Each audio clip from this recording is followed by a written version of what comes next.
Hey guys, my name is Chris. Thanks for checking out the video with me today. What we're going to do today is check out the BMW curve display, especially the display right in front of the driver. There's been so many people reaching out asking lots of questions about the configuration, what things mean, why things look a certain way.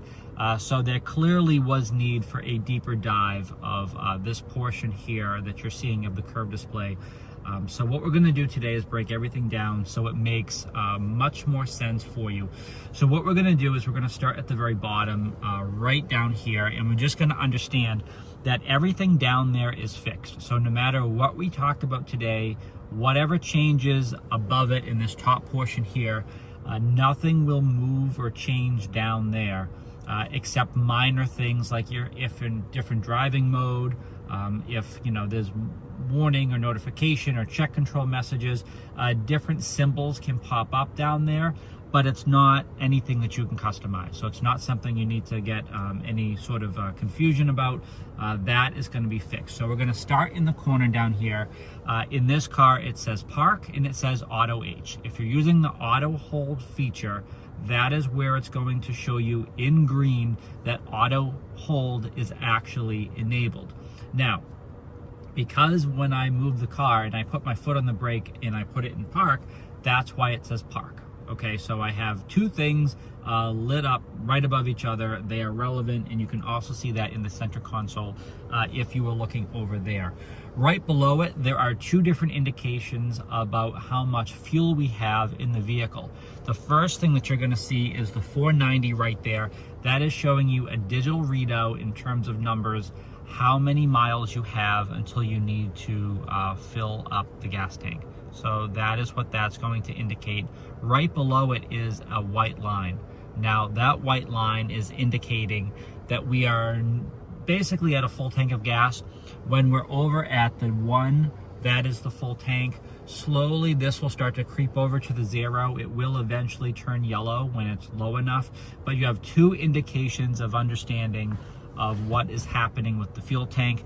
As we move further over, we have the time, we have the speed limit on the road that we're at, the driving mode that we're in, the gear that we're in, the outside temperature, and then this over here is going to be showing basically engine information, how warm or cold that engine is. That should always be in the middle. When you first turn the vehicle on, this little gray symbol of a car with a thermostat should be blue, and right above this schematic, if you will, it will say warm up, just letting you know that the engine is actually warming up. I would make sure that you wait until that's off before you start to drive. So make sure this is gray and make sure it does not say warm up in blue before you start to drive. So that's just, best practice of what you should do there. Now, right above here is the display that we can configure. You can see very traditionally on the left side, we have the speedometer. So that's what this is coming up here like this for. Because we do have a 48 volt mile hybrid system in this car, and like most of our cars, we have what's called a power meter or power percentage. That's on this side. BMW started putting that in their vehicles from 2021. So that is why vehicles with iDrive 7 also have this sort of layout.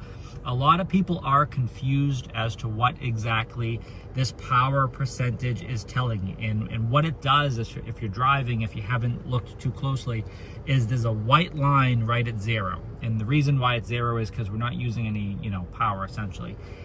This line moves up depending on how much power we are consuming.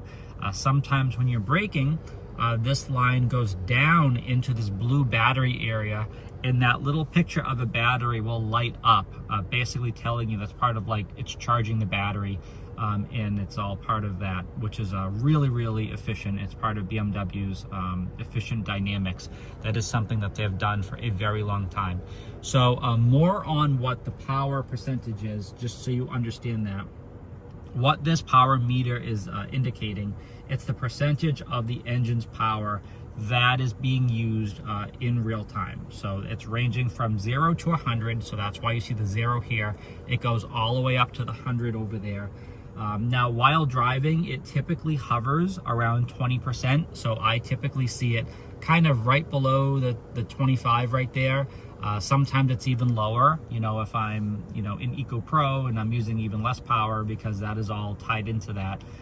Keep in mind the different driving modes have a direct correlation to how much power you're using in your BMW. If it's in a comfort mode, it's a balance setting, so you don't have the most amount of power and torque, but you don't have the least either. You're kind of right in the middle, and that's typically why it hovers around 20%. In Eco Pro, that's going to be reduced even further because you are using less power, because it's trying to be as efficient as possible. And if you jump into something like Sport, you may see that this is going to hover around 25%, possibly a little bit higher. I don't really see it higher than 25, honestly, but it technically could be based off of your driving style and how that's working. So that's basically your power meter, again showing you how much of the engine's power you're using real time. So that again is on the right side there. But this sort of stuff can be configured, and what also can be configured is the content right in the center, right in here. So the traditional setup is what's called reduced. That's the mode that we're in, and that's why it's only showing the speed in the middle. If I press the little, depending on the vehicle you have, you could either have 3 lines on the right side of the steering wheel or a little gear on the right side of the steering wheel. When you press that, you're going to have 3 different options that pop up, as you can see: content, layout, and head up. And we're going to go over all 3 of those and everything in each of those menus, just so you know what we're working with. So under the first thing you should see right there, it says reduced. As I mentioned earlier, we are in the reduced mode now. That's less content, more focus for you to keep your eyes on the road. That's why it's not too distracting and there's not too much stuff going on down at the bottom there. Now, if we were to touch that, and if we were to go down to where it says trip data and we were to press that in, we are now changing that content. We're locking in something entirely different down there, and it says value since factory. Now, we can go into the live vehicle and trip data section inside of our apps, and we can change value since, factory, since refueling, since charging if you have a hybrid or electric vehicle. You can do it since the start of trip, so you can really customize how you want to see this data. Now, down here you can see there's 6,407 miles on this car, and you can see that I clearly have never cleared out the trip data, which is 6,407.3 miles, or almost never have cleared out the trip data. If you were to go under that setting again, you go under live vehicle, you go under trip data. Underneath value since individual, there's a drop down in that menu. There's a way of resetting individual. That is how this would clear out to all zeros. We do have other videos on the channel showing you exactly how to do that if you're interested. So this is one view. We're going to go down to the next one. It is assisted view. Assisted view is if you have certain driving technologies like Driving Assistance Professional, for example, on the vehicle, this is going to show you that. And what that means is it's going to show you your distance control, the distance between you and the car in front of you, in the lane departure situation. There'd be green lines on either side of that, kind of gray area, letting you know that the car is keeping you centered in the lane there. This is a function where it can automatically pop up in the center if you automatically start using Driving Assist Pro. That is a feature inside of the operating system that you can select, so you don't necessarily have to change this each and every time you're using the assisted driving. Augmented view is pretty cool because this is going to show you right in front of the vehicle if you want to see this. This is really cool. We have an augmented view with BMW navigation. So as you are taking a turn, or let's say you're in a place where it's unfamiliar, you're at an intersection that says, hey, you need to take a left right here, but there are multiple roads connecting to that intersection. This will literally put 3-dimensional boxes in front of you here and show you exactly which road to take, so it's not confusing. Because sometimes, the mapping technology only goes so far. You see the road, but you're not quite sure, is that 250 feet? Is it 20 feet? Like, what is it? Sometimes it can be hard for some people to figure that stuff out. Well, not anymore, I can tell you that. So there's a live camera that takes the feed from the front facing camera, and what it basically does is it, you know, overlays or superimposes your three-dimensional turn-by-turn navigation on top of this screen, which is wild, and it gets you exactly where you need to go, so there's no way you are getting lost there. Going down further is a route preview. This is going to show, I mean, right now it shows a compass because we don't have, you know, an active navigation through BMW happening, but this is a pretty cool to have that up. A lot of people use this. There is a map, which is a simplified map that can pop up. You can keep it in there. This was one of the more traditional maps, or I should say display settings for iDrive 7. What you're looking at right now, the entire layout of this screen, having the speedometer over here, having the power meter over here, having it, you know, this size, this shape, having the map in the middle. I don't want to give a percentage because I'll be wrong, but I want to say a very high percentage of vehicles with iDrive 7 have this setup. So if you're coming out of a vehicle with iDrive 7 into something with like iDrive 8, iDrive 8.5, even possibly iDrive 9, this may help make your life a little bit easier to try to, you know, work your way into the new technology in some of these cars. So you can replicate some of the layouts from older vehicles, so which I think is pretty cool. Going down further, we've had this from iDrive 7 is a G meter. If you want to see how many G's you're actually pulling, you can certainly do it. Obviously, be safe with this, guys, because I mean it's real and it'll work real time. I mean, this right here will move depending on the G's, the G forces that you're pulling. But I would not do that unless you know exactly what it is that you are supposed to be doing. So we're going to go down a little bit further here to media radio, and this is going to show all of your media and radio content that you have in the center there. So if you have Apple CarPlay, Android Auto connected, you could see that in there, but also it pulls any sort of album artwork or anything from Sirius XM, FM, AM. So if you just want to see what you're listening to right down there, you definitely can get that in there as well. iDrive 7 had this over on the right side in this area. You may have remembered that this is the area of the content that can be changed in our older vehicles. Now they've moved that to the center. So that's the layout. That's where that goes. So what we're going to do is we're going to put this back on the map just to make a point, because we're going to go over one to layout, and there's a toggle left or right on the steering wheel. We're going to touch that again, go over to layout.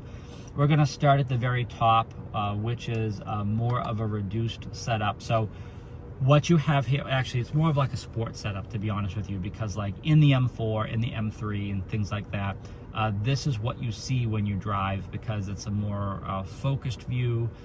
The idea is for sportier driving, eyes more focused on the road, things are more condensed, it's not taking as much screen space.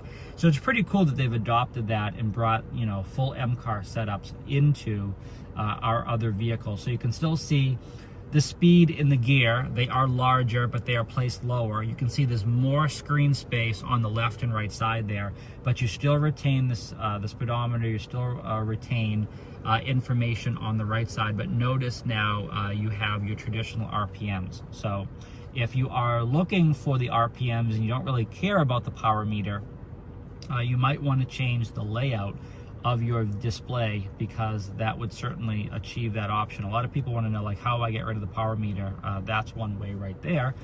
Keep in mind at the bottom of the display, all that stuff again is fixed. I mean, the graphics may be a little bit different with these lines up here, but essentially everything is there. Go down one more to where we were. Traditional display, as we know, power percentage, that comes right back up. Now let's go down to the last one. That is called the gallery mode. So this is going to be the most amount of screen space possible dedicated to the content that you have selected in the center there. So what we have is the map. That's why I chose that, so you can actually see that pretty accurately, how it fills in nicely over there. The rest of the display, again, at the bottom is going to be the same, but over here is kind of crazy. So this is going to be your speedometer. It's going to be at an angle. The 0 is going to be in the corner. That's always where your speed is going to be. You can see the speed limit is 25 here, so that's why that's marked there. But as you're going up, you will start to see your speed show up in there, which is pretty cool. It's a little bit of a funky layout. I'm not gonna pretend that it's not. So keep in mind that's probably not for everybody, but it is cool that they do give you a way of changing that. Now, the last thing is if your vehicle does have a head-up display, there are different adjustments over here. This is not probably what you think it is. This is basically, you know, literally controlling the head-up display view through that you're seeing through the windshield. This is not changing the content or the height, the brightness, the rotation. That still traditionally is done through the operating system under your apps. You go to displays, you touch head-up display, and you can do that right in there.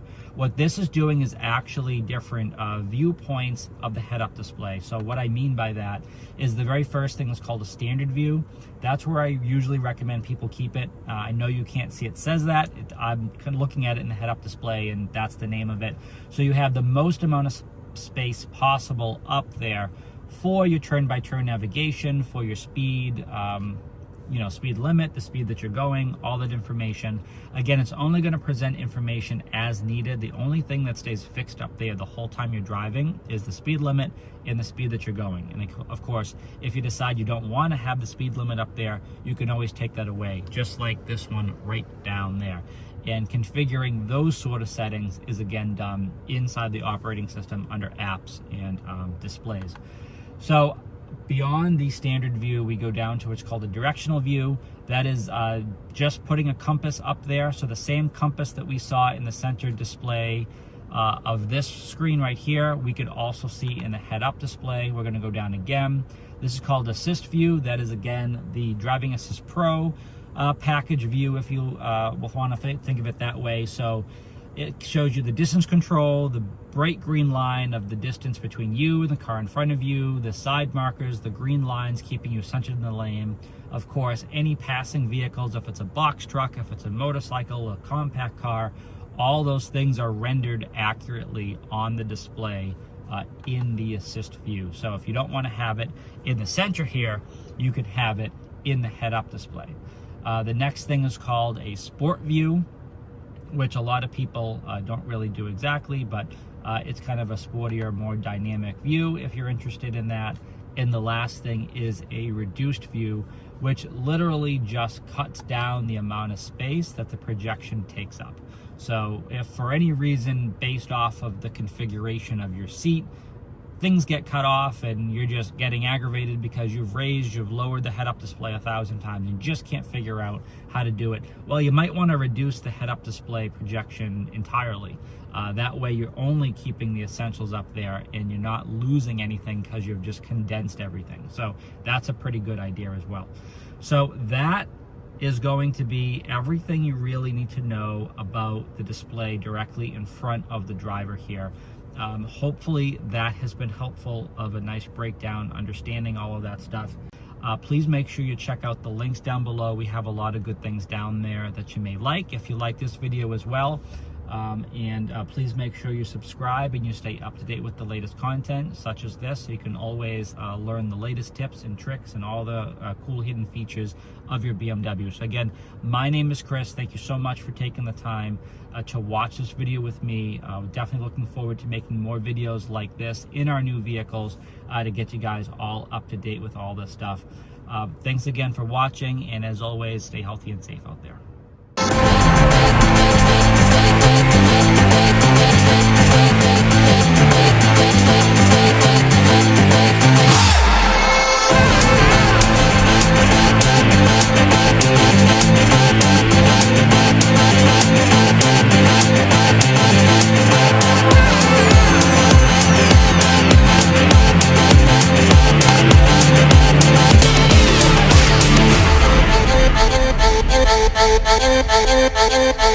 Bye.